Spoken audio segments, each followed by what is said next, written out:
everybody. Okay, little silly episode of Andertons TV here. Yeah, that's it. Done. ZVEX.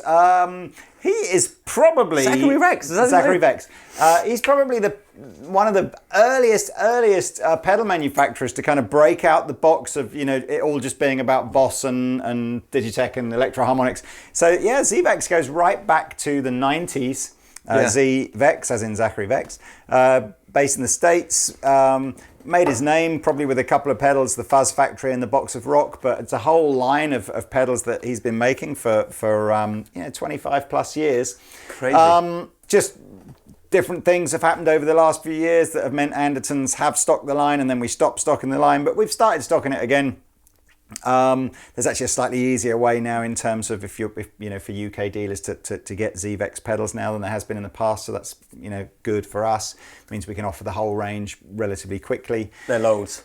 And look, let's just have some fun. So we've got a Fuzz Factory, we've got a Box of Rock. They're two of his probably most famous pedals. And then we've got a little mini Fuzzolo here, and we've got something called the Mastotron. Fuzzolo. So let's start with the Fuzz Factory. That was what the opening jam was. That was so good, man. A sort of a wrong way round pedal. So it's the right shape for a pedal, but normally you'd expect the knobs to be at the top and the switch to be over here. But this is like a horizontal version. Volume, gate, compression, drive, and stability. What's that noise that makes it go? That's to do with that's the stability thing. So that's about the way it's going to feed back when there's not much level in it. And you've also got the gate, which is very much around how sort of like squishy and spitty the fuzz is going to be. Let's give you some sounds. It's a crazy pedal. It's absolutely not for people playing blues, basically. So let's start with everything. It actually tells you to start with the stability control all the way on. So I'm going to start with that, and then we'll play with everything else at 12. Here we go.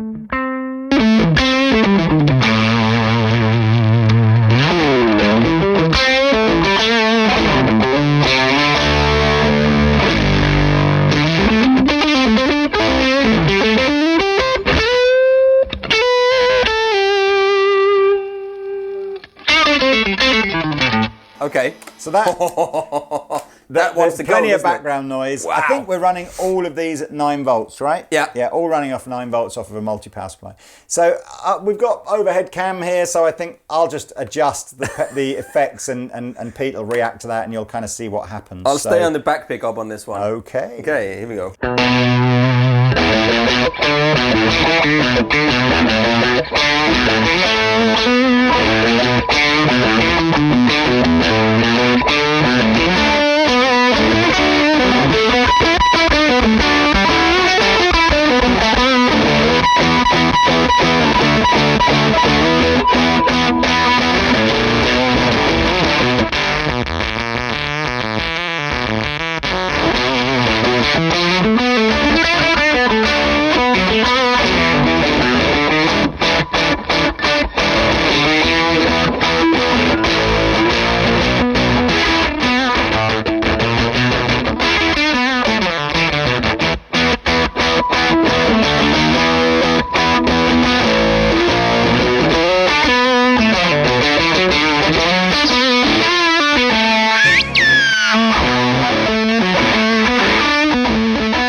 I can play that all day long. It's where quite. You have that. I think it's a difficult pedal to do in demos like that because all of these controls seem quite interactive. So just leaving one at 12 and adjusting another one doesn't feel like we're really getting the best out of this. But it's definitely got everything from those very, very thick kind of classic rock fuzz tones through to all of those much more spitty, gated. Can you do one of those Velcro? I don't know where you were. Velcro-y. Man, that's difficult. I got the general impression that the more I turned the compression and the gate up, the more kind of spitty it became. Yeah, so you call it spitty, I call it like Velcro.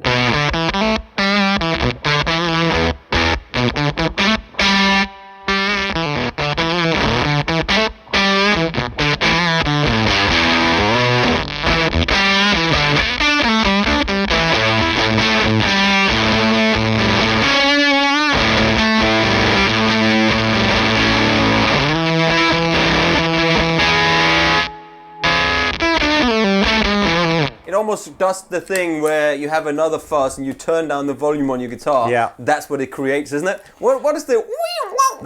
This is this stability control at the end. Here we go. I'll demo it to you, but he...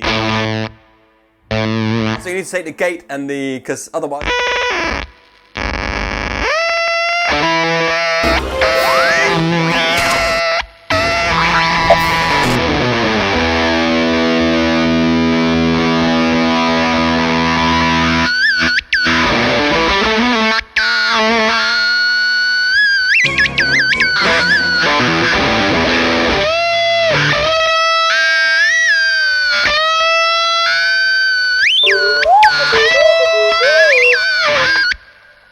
Wow. That is a monster pedal, an absolute monster. So that's the Fuzz Factory.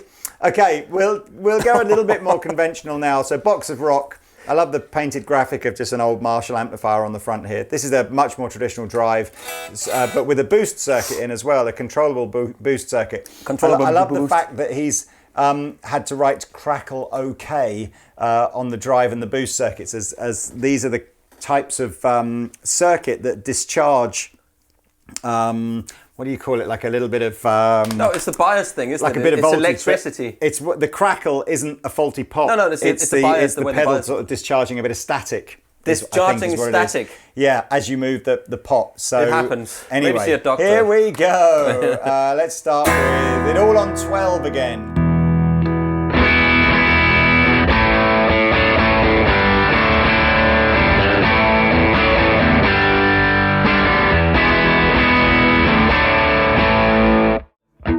Yeah, that's a proper rock pedal, dark, isn't it?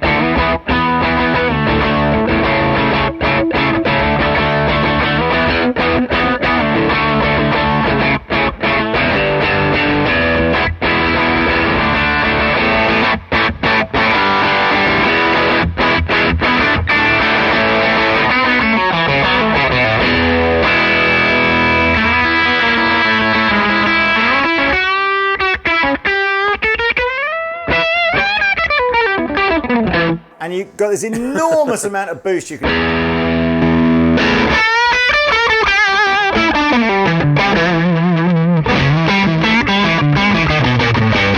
Oh, that's fat. Oh! And I'm only on number, well, like less than half of the boost. There's tons and tons of boost there. That sounds cool great. Little pedal, that one. I kind of feel like we spent a lot of time on the Fuzz Factory and not much time here. Let's go back to the drive side, and I'll go everything from drive on minimum to maximum.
Wow, that sounds great, man. I'm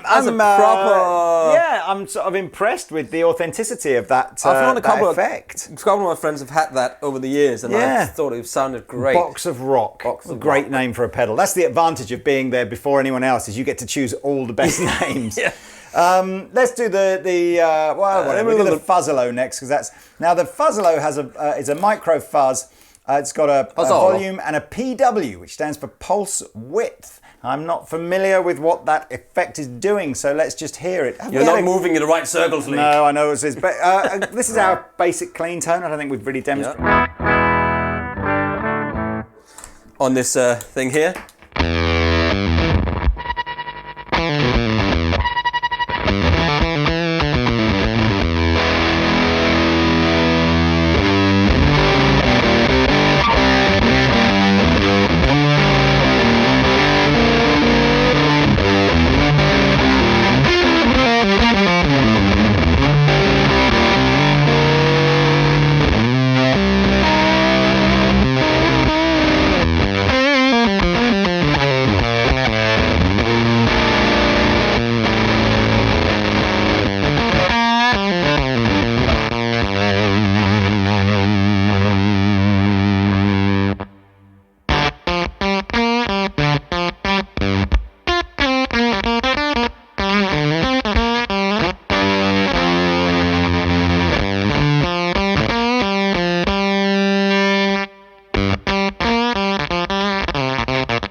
drooling here a little bit. Man.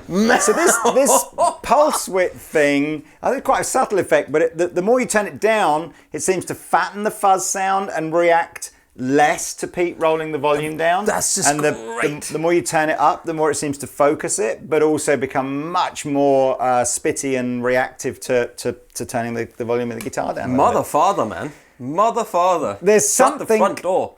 There's something about fuzz pedals. It's just, when I hear a guitar player play a lick with a fuzz pedal and they just get it right, like some of the stuff Pete's been playing there, and I'm thinking of Pete, I like Gary Clark. You know, Gary Clark Jr., when, you know, that, and I almost feel less, people like Eric Johnson, who I think are quite famous for using fuzz, it's like a wall of sound that comes at you, whereas I quite like the sort of, again, the Gary Clark Jr. kind of vibe, where it is a little bit more broken, a bit more spitty. I can imagine it being quite a frustrating pedal, because I bet you could get a sound one day with it that sounds amazing, and then you literally set everything up the same the next day, and you just can't get the sound again, because it's one of those. But that's funny, that's where you got the Eurovolts now that we are stocking as well, which we have to look at some point, because the voltage and the power that goes through, especially these, I don't know if it's silicon or germanium transistor in there, but that is, it can change the sound so much. Yeah. Even a moisture in the air, or it's everything. It's heat, isn't it? I know that. Funnily enough, I remember again another one of those many urban myths about Eric Johnson, how he would set his rigs up, and there was this idea that he would get a different sound if he took the base plate off of his fuzz face versus put the plate on it, and you end up going it's just more Eric Johnson madness, you know. Yeah. But there's someone was saying, it might have been George Trips was saying, no. It's like if the components inside get warm and the hotter they get, they change how they respond. It'll change the guitar tone. So there probably was some truth in going, maybe get some air to the, Yeah. But holy moly, that sounds good. Anyway, that was a cool pedal. I love that little. I wanted to play more on that. So this Mastotron. Be careful. This appears to also have this pulse width control in the middle, but we've then got volume, tone, pulse width, fuzz, relax, and push. Now, obviously, Frankie says relax, so we'll go over here. Did you say pulse width? Pulse, as in pulse, and width, as in width. Danish, pulse is sausage. Right, so it's like sausage width. Yeah, so it could that be, makes way more sense. Pulse. Have you seen the latest rubbish Facebook thing going around? Replace one word in a song with sausage.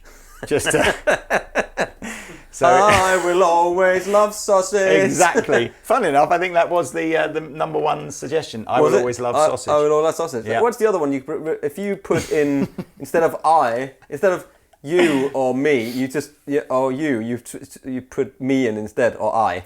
I wanted the I wanted that one. I don't like cricket. I don't like sausage. But that's not what the song's called, so I don't think it works. But anyway. All sausage long. All sausage long. That classic Lionel Richie number. Yeah. Okay. Anyway, right, come on. Right, the Mastotron. I think I mentioned, or perhaps I didn't get around to mentioning this little three-way switch about subs.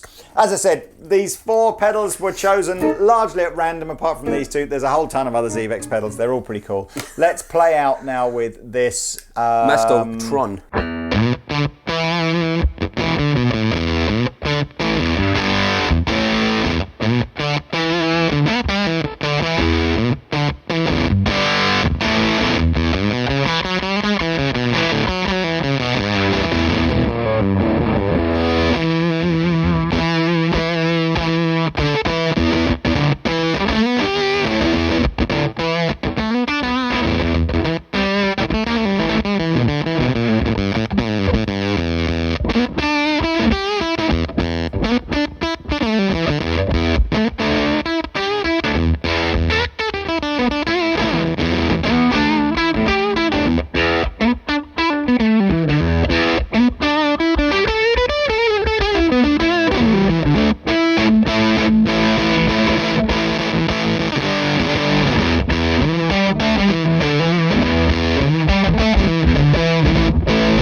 cleans up really nice. Doesn't it?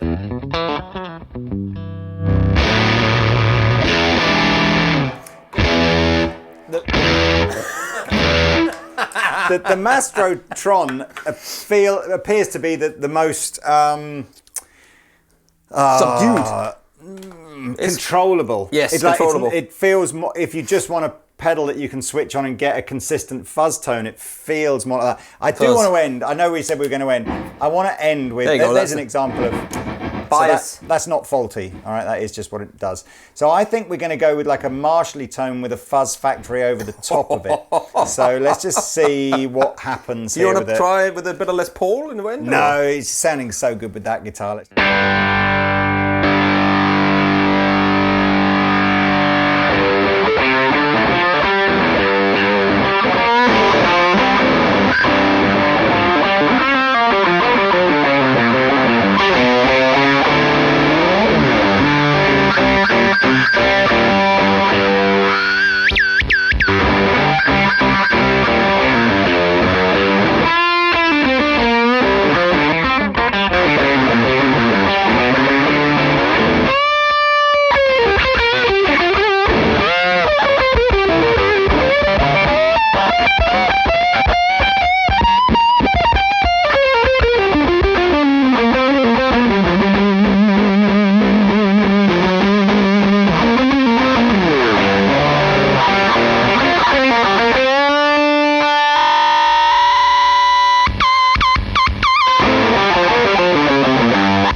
Holy moly, moly, moly, moly, moly.